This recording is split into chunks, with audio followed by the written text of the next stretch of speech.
Being Financially Savvy Can Enhance Your Well-Being by Professor Nigel MacLennan. How does being financially savvy improve well-being? Why do people who manage their finances well have better physical and mental health? What are the mental patterns and behaviors that connect health to financial well-being? What do people who manage their finances well do that others do not? What can you do to improve your health and financial well-being? Charles Dickens' character Wilkins Micawber famously said, "Annual income £20, annual expenditure £19.06, result happiness. Annual income £20, annual expenditure £20.06, result misery." In contemporary language, if you spend more than you earn, the result is misery, and if you earn more than you spend, the result is happiness. As wise as such words are, they express being financially savvy at too high a level to be useful. Let's take a look at the specific behaviors of people who are pound and penny wise. Budgeting. The financially savvy create a budget and track their income and expenses. They do not spend more than they earn. When they do spend, it is only when they know that they can cover their expenses. Live below your means. Spending less money than you earn will allow you to save and invest for the future. Pay bills on time. Those in control of their finances pay all their bills on time and in full to avoid late fees and interest charges. Avoid debt. They avoid taking on unnecessary debt, such as credit card debt. If they do have debt, they make a plan to pay it off as quickly as possible. Credit buying is much like being drunk. The buzz happens immediately and gives you a lift. The hangover comes the day after, said Joyce Brothers. Get out of debt. If you have debt, focus on paying it off as quickly as possible. This will free up more of your income to save and invest. A person, in debt is so far a slave, said Ralph Waldo Emerson. Getting out of debt gives people more control of their lives. Money equals freedom, said Kevin O'Leary. Avoid buying depreciating value items with debt. Why? Because it costs a huge amount more. For example, if a person has bought a car using debt, they will be paying above the base interest rate. If they bought a car for, say, X, they will be paying X plus the interest per year for however many years. Let's use 3 years as an example. Depending on the interest rate charged, that could end up costing 30 to 50% more than the car was worth at the time of purchase. Over the next 3 years, the value of the car, based on averages, will have depreciated by 50%. That is, the car is worth half of what it was bought for, and buying it with debt increases the overall cost by 50%. That is why people with financial savvy avoid buying any depreciating asset on finance, unless the income generated by that asset is substantially greater than the extra costs. They also buy assets after the largest depreciation has taken place, not new. Delayed gratification. When faced with a choice between short-term pleasure and long-term financial well-being, financially savvy people choose the latter. Saving. Those who are financially wise regularly set aside money for savings. Why? They know that things go wrong. Equipment reaches the end of its financially viable repair life. Accidents happen. Unexpected events of all sorts can take place. Each of those challenges requires access to finance to resolve. Build an emergency fund. Aim to save enough money to cover at least 3 to 6 months of living expenses in case of an emergency or multiple crises emerging at the same time. Create a financial plan. This will help you to identify your financial goals and develop a plan to achieve them. Planning is bringing the future into the present so that you can do something about it now, said Alan Lakin. Invest for the future. Investing your savings to grow your money over time will help you reach your financial goals.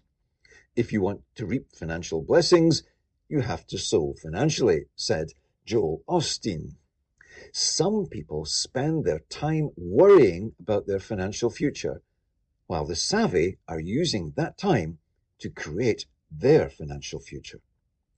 This next comment sounds odd, but it is, nonetheless, true. The only time we can change our future is in the present.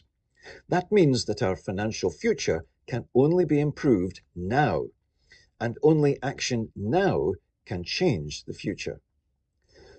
Let our advanced worrying become advanced thinking and planning, said Winston Churchill. Develop an awareness of value.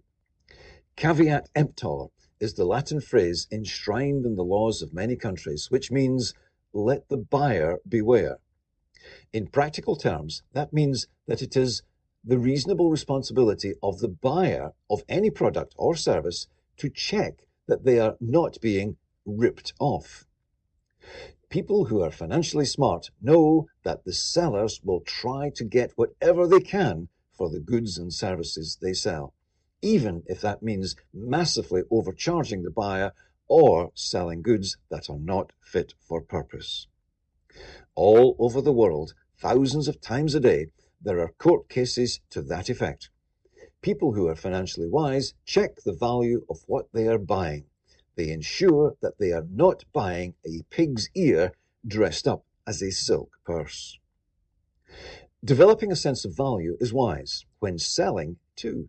You may have come across the perhaps mythical story of the old engineer. A cargo ship is stuck in a harbour. None of the resident engineers can get the ship's engines to work. Days go by. Costs are huge. Large numbers of staff are being paid while the ship sits doing nothing, transporting no cargo. The cargo is perishing with each passing minute. If the cargo is lost, so will be the company. Eventually, the old engineer is called. The shipping company tells her, "We don't care what it costs, just get the ship running." She goes into the vast engine room. After asking a few questions and looking at the records and logs, a handful of gauges, a few pipes, and a few wires, she takes a hammer and strikes a valve. Immediately, the whole engine springs into life. The ship quickly sets sail. The entire crew and company were hugely grateful, and she was asked to send her invoice. She did. It was for an amount that would take a chief engineer 5 years to earn. The company challenged the invoice and asked for a breakdown. It read, "For dislodging a jammed valve with a hammer, 1 minute of labour time. For saving the cargo and the company, and for the time taken to learn which valve was jammed, 35 years of labour, discounted by 30 years as a goodwill gesture." People who are financially savvy and run their own finances do not charge per hour, per day, or per contract. They charge for the value they add. Get role models. People who develop financial savvy almost always have mentors or role models. For some, that was their parents or teachers. For others, it was books or work colleagues. How does financial irresponsibility harm well-being? Being financially responsible is not always easy, particularly if a person has grown up in an environment with no positive role models. Lack of financial savvy can and does have a significant impact on health and well-being. It can lead to social, physical, and mental health problems such as social isolation, relationship breakdown, sleep disturbance, concentration difficulties, stress, anxiety, depression, high blood pressure, heart disease, stroke, and even cancer. People who are in financial difficulty are more likely to smoke, drink heavily, overeat, eat unhealthy diets, not exercise, and engage in risky behaviors. When a lack of financial savvy has led to health decline, it can become an accelerating, vicious downward spiral, which makes it harder and harder to reverse the financial problems. How does financial savvy benefit well-being? Budgeting gives us a sense of financial control. It makes it less likely that we will succumb to impulse purchases. That, in turn, boosts our sense of self-control and gives us optimism that we can make even more improvements to our financial situation. Saving even a small amount of money each month helps. Regular saving becomes a habit, and that habit sends a self-signal of financial responsibility. When we observe ourselves being financially responsible and see positive results for having done so, we become more likely to take further financially responsible action. Having savings gives us a better sense of security. With some savings behind us, we feel better able to cope with life's unexpected events. That reduces our stress levels, which in turn enables us to think more clearly, which again makes it more likely that we can take action to improve our finances yet further. Having a financial plan gives people a focus, and that has positive effects on mental health, including a great sense of control, less stress, higher levels of optimism, and higher perceptions of self-worth. When people can delay gratification, it compounds in a positive direction, in a virtuous cycle. The money they don't spend on transient joys can be used to create much greater, more enduring benefits and longer-term happiness. How a person acquires one or more role models seems less important than that they do. Their role models can be real or virtual, pages, people, buddies, or books. What matters is that the person makes a commitment to learn about financial well-being.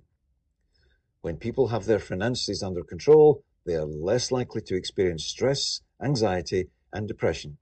They can afford to eat healthily, exercise, and engage in health protection activities, all of which make it more likely that they are capable of improving their levels of financial savvy even further.